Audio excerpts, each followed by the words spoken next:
Welcome to Manufacturing Talk Radio. Welcome, everyone, to this episode of Manufacturing Talk Radio. We are joined today by Higgins of the Duffy Group. They are a global recruitment firm. They do a lot of recruitment research to save you a lot of time and money. Eden, thanks for joining us on Manufacturing Talk Radio. Thank you so much for having me. It's fun to represent Duffy Group and the recruiting industry. Well, my first question is going to be, with 800,000 open manufacturing jobs and more open manufacturing jobs on the horizon, what's the solution? This has been a problem plaguing manufacturing for a decade. I know. So I don't have one solution. I think there's many to be had there. I think that employers, one of my actual clients has helped their workplace, and they have hired by doing a lot of social media at the work site and showing what the people are actually doing on the line.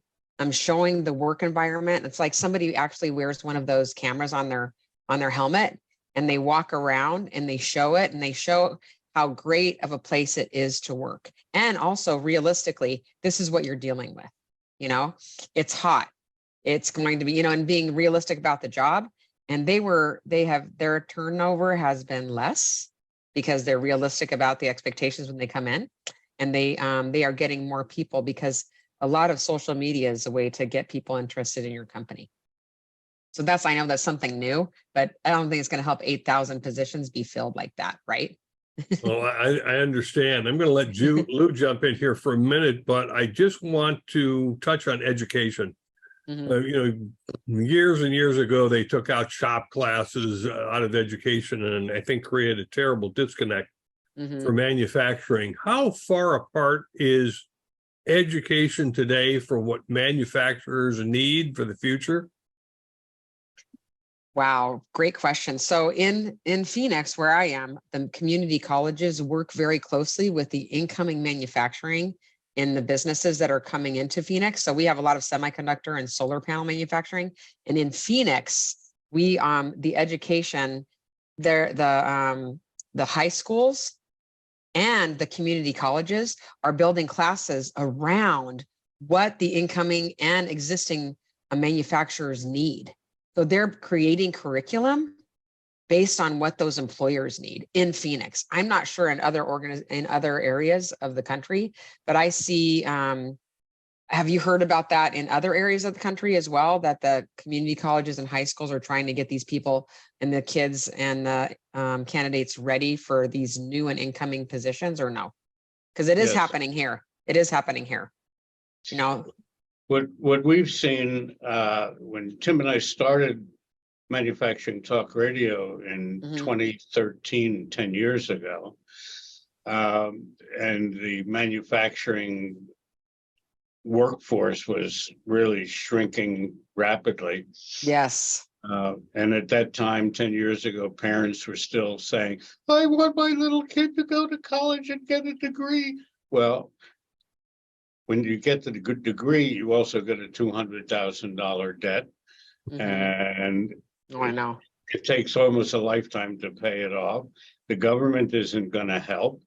And yet, if you go into manufacturing, you go for training, apprentice programs, and so on, that we're beginning to see pop up all over the country, that you wind up getting a job for $75,000 and you're 22 years old. Right. And how about recruiting vets? That's happening quite a bit in manufacturing as well, correct? We're seeing some of that. To retrain? Yeah, absolutely. But we do see a lot. What we need to do is retrain parents. Oh, wow. That's really the hard part, because again, they're kind of focused on, my kid's got to get a college degree. And yet, if you go into manufacturing, heavy or not heavy, you can make a lot of money. I've been promoting underwater welding, even though this is not a week to talk about. Oh, cool. in view So cool, right? submersible, Mhm. but underwater welders, they make $150,000 to $200,000 a year. Right, So right. if you like water, you like swimming, and you might like welding, you might like the money. Exactly, exactly. And those are the ones that work on the really big oil rigs, right? Down on the bottom of the ocean. Well, pipelines and Mhm, electric mhm, cables and mhm, so on and so forth, even though mhm. most of the telecommunications now are up in the sky, Oh, right, not right, right, under the water, but right. nonetheless.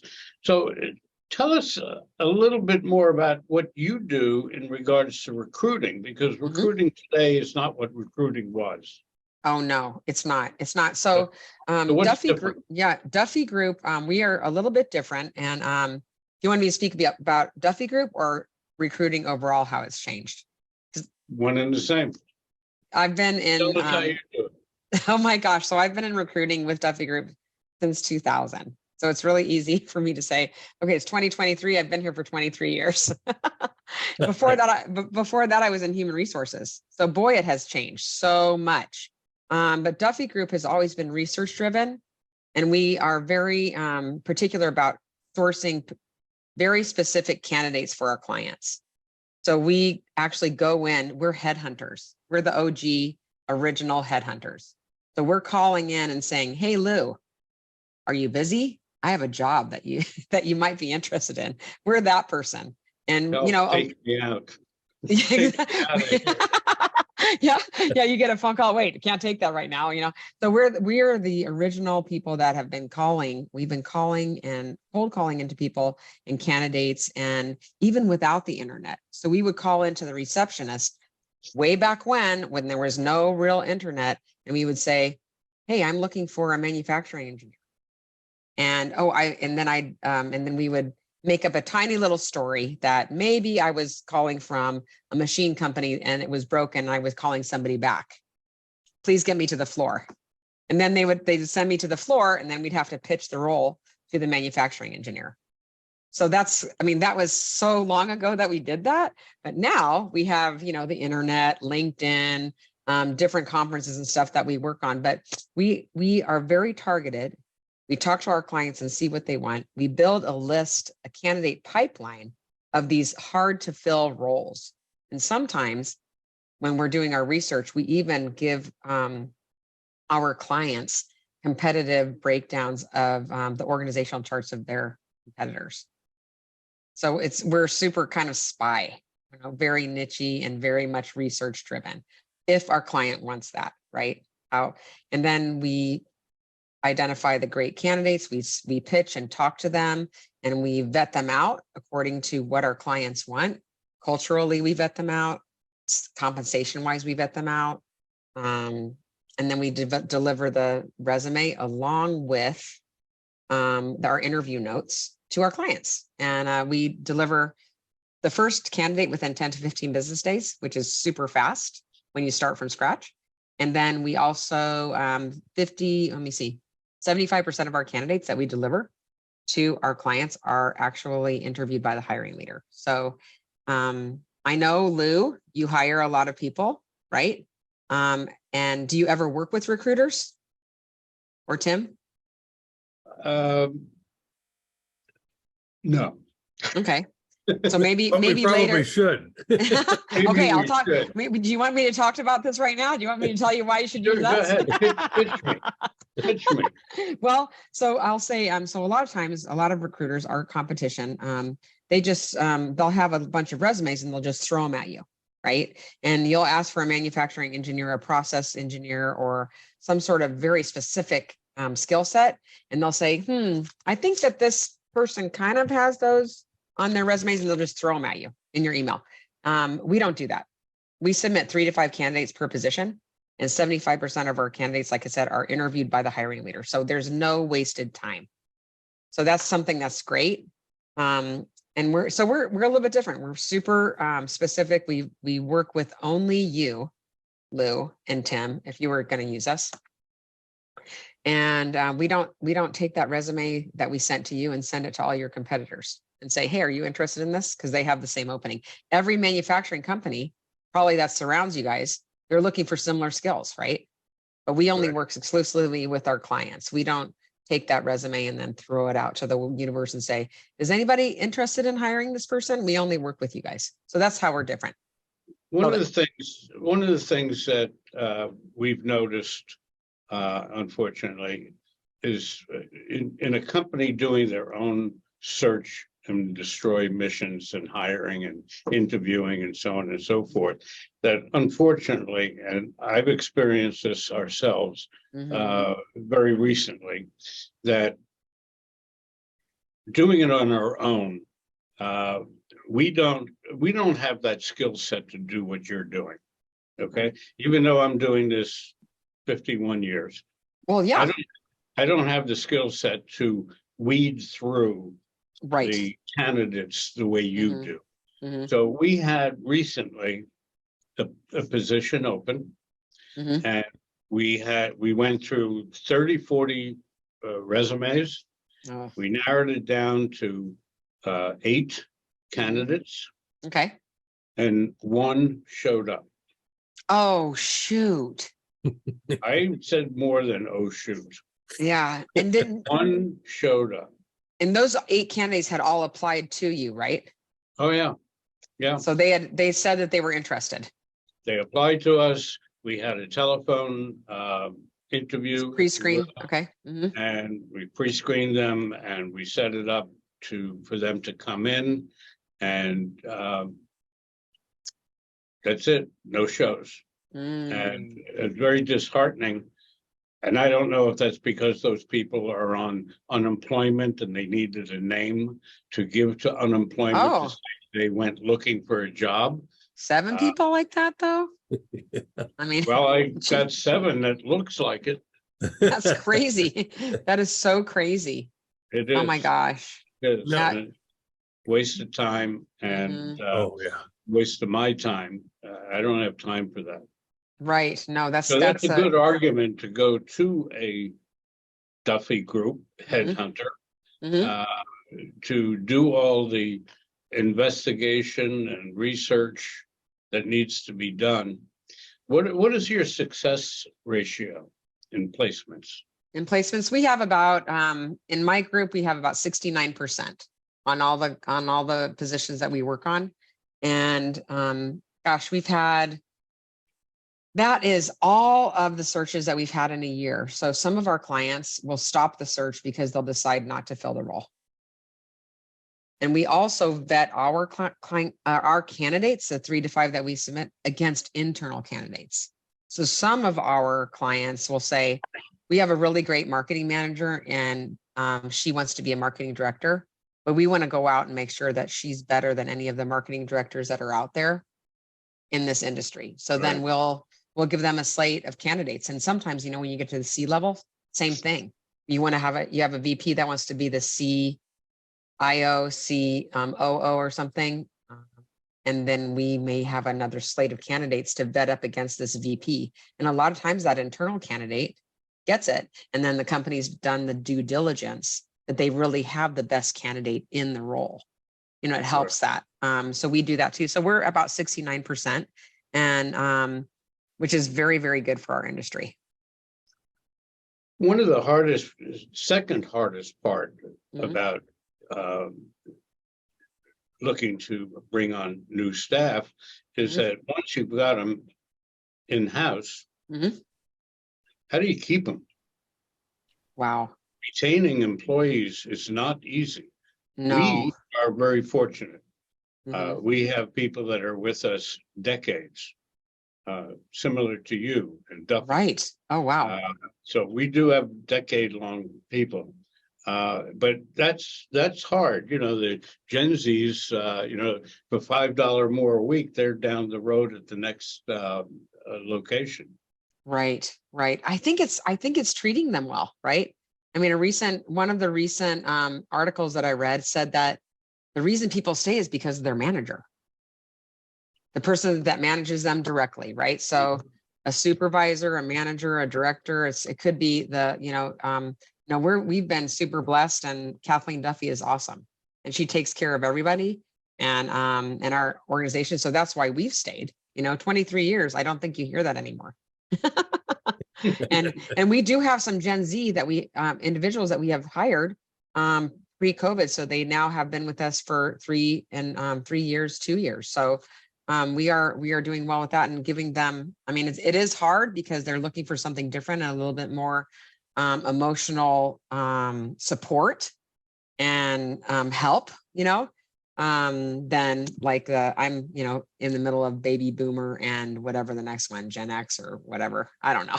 I don't know all that stuff, but I'm right in the middle. So I'm like, do it. Super big driver. And I have to like refrain from doing that with our newbies at times. But I think it's treating people well and giving them a reason for and making them feel that they are a very important part of your organization, right? I'm sure that you do that, Lou, and Tim, and even if it's just like screwing in something or doing something but that's so important. If you don't screw it in, it's going to screw it up, right? At the end. So you doing this is very important, sorry. You guys probably have probably a better example of that, right? Eden, I've got a question for you in terms of your reach. I understand you're global in scope. Yes. Mm-hmm. And I'm looking particularly at the movement of people out of Ukraine. Oh. And I'm just wondering if you've been able to tap into that at all. Lou and I are always talking about the United States tragically broken immigration policy. And we don't let people in from this country, but if you can swim across the Rio Grande, you're okay. And that has to change, but there are so many talented people coming out of Ukraine. Are you able to tap into that at all? We have not done that yet. And in the searches that I have been working on, not at all. We do a lot in the other countries, and we do have, we have not been up in the Eastern European area, and then UK we've hit, France, but nothing in the Ukraine to like any of those skill sets. I worked with a very large sanitary ware manufacturer that makes toilets. And we had a few people up there that had the very, very specific skill set that we needed, but that was before all this stuff happened. And by the way, that is very, that industry in itself, sounds like boring, but it's super sexy because let me tell you, wherever the plant is they have to make a specific chemical, mix of whatever is in the area. So whatever quarry and whatever materials are available, that's what that toilet is made of. And it always has to be shiny and easy to clean, right? Regardless of where it is.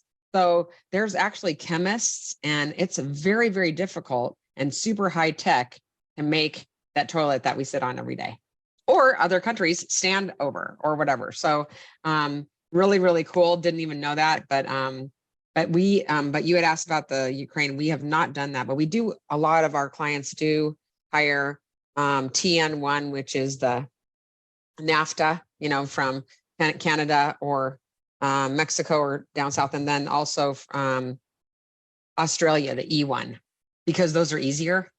Not that hard to get them in. The H1B is difficult. We do have a few clients that are very, very technical, and they have us going all over the world to find these super technical people to help them with their R&D before it gets manufactured. There's a lot of veterans that need retraining in Belarus. In Belarus. Oh, in Belarus. Yeah, from about 8,000. Yeah.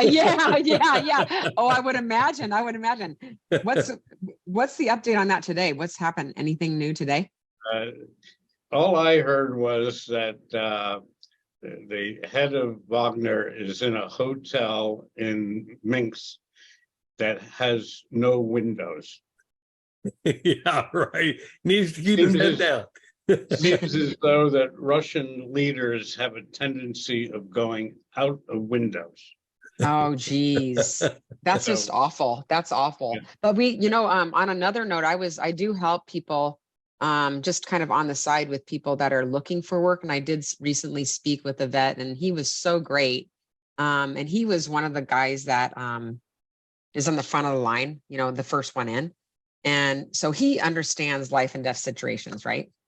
He understands that. So when he was working, when he was working at like a parking garage and helping, and this guy that came out was getting all mad at him because he had to wait for 20 minutes to get out of the parking garage. And my friend said, you know, the candidate said, it's not really a big deal. Just relax. It's not a big deal.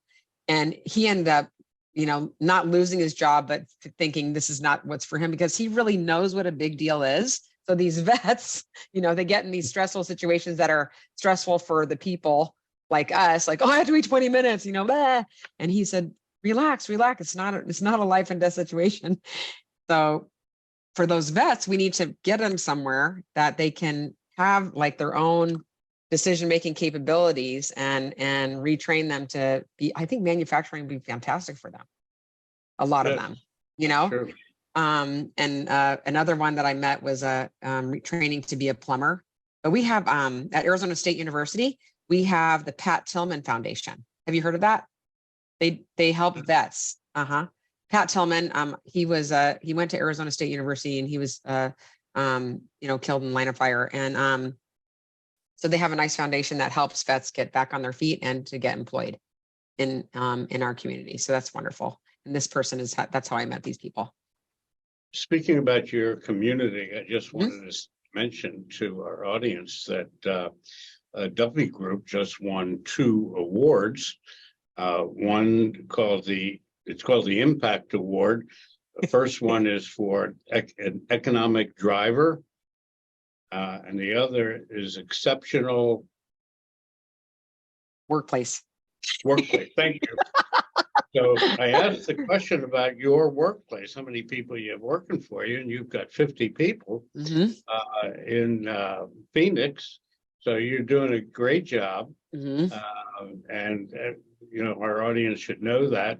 So why don't you give us your URL address for people to reach out to you? Oh, sure. So it's duffygroup.com. D as in dog, U, F as in Frank, F as in Frank, Y, group.com. Very creative. Yeah, exactly. Thank goodness. It's easy.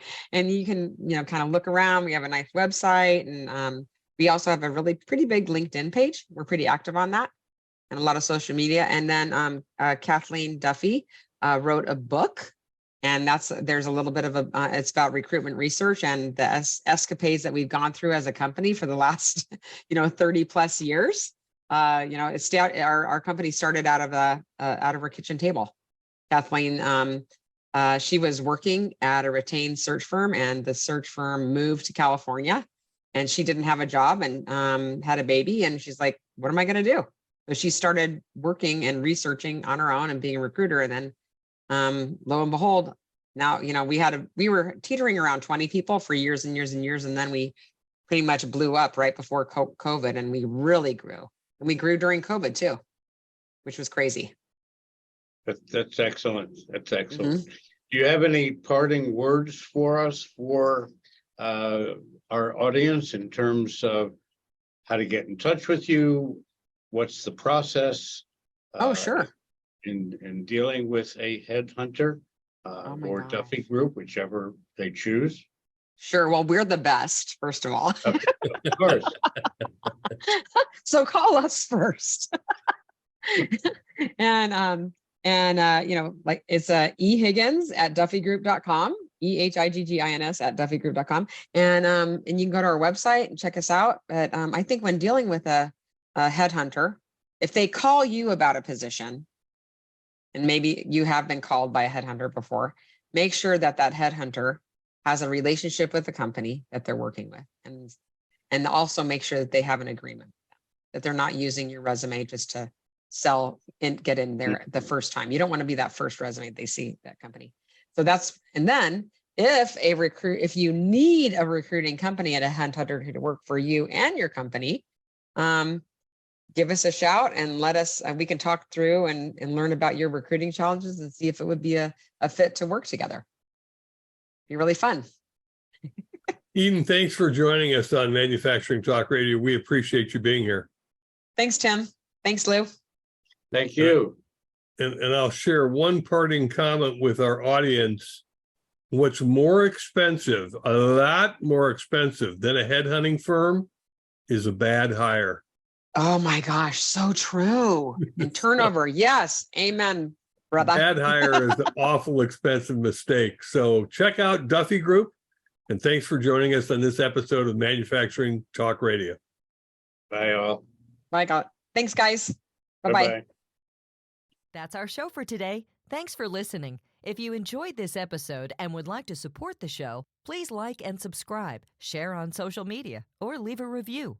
You can find us on YouTube, Spotify, Apple Podcasts, Google Play, Rumble, or your favorite podcast app. Visit us online at mfgtalkradio.com for our other episodes. We have also included links to our advertisers below. Thanks again, and we'll see you next week.